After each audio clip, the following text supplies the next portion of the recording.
அழுதுட்டேன் sir, அழுதுட்டேன் உண்மையிலேயே. நான் ஒவ்வொரு படத்தையும் நிறைய தடவை பார்த்திருப்பேன். நாயகனை பார்க்கும்பொழுது எதிர்பார்ப்புகள் எல்லாம் மீறி இருக்கு. கமல் வாழ்ந்துட்டாருங்க. இந்த ஜெனரேஷனுக்கு இந்த படம் நிச்சயம் போய் சேரணும், பார்க்கணும். நான் வந்துட்டு ஒரு 550 கிலோமீட்டர் பரமக்குடி, கமல் பிறந்த ஒரு பரமக்குடியிலேருந்து வர்றேன். வந்து பார்த்தேன். நீங்கள் பழைய படம் இதை பார்த்துருந்தாங்கன்னா என்டையராக டிஃப்ரெண்ட்டு. அது டிஜிட்டல் வெர்ஷனில் படம் ரொம்ப அற்புதமாக இருக்குது. எல்லா காட்சி அமைப்புகள் எல்லாமே. அழுதுட்டேன் சார், அழுதுட்டேன் உண்மையிலேயே.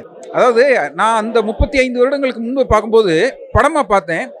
நிறைய பாடம் இருக்குது. இப்போ அதில் நிறைய காட்சி அமைப்புகள், ஒவ்வொரு நுணுக்கமாக நிறைய நல்ல ஸ்க்ரீனில் பார்க்குறதுக்கு வாய்ப்பு கிடைச்சது. அழுதுட்டேன் உண்மையிலேயே. நான் ஒவ்வொரு படத்தையும் நிறைய தடவை பார்த்துருப்பேன். நாயகனை பார்க்கும்பொழுது எதிர்பார்ப்புகள் எல்லாம் மீறி இருக்கு. கமல் வாழ்ந்துட்டாருங்க. இந்த ஜெனரேஷனுக்கு இந்த படம் நிச்சயம் போய் சேரணும், பார்க்கணும். வேலு நாயக்கராகவே வாழ்ந்துட்டாரு. ரொம்ப அற்புதமான படம். அழுதுட்டு தான் வர்றேன். அங்கிட்டு இசைஞானி, இங்கிட்டு கலைஞானி, மணிரத்னம் பட்டையை கிளப்பிட்டாங்க. என்ன இன்றைய ஜெனரேஷன் கண்டிப்பாக மிஸ் பண்ணாமல் தேட்டரில் இந்த படத்தை பார்க்கணும்னு என்னுடைய வேண்டுகோள்.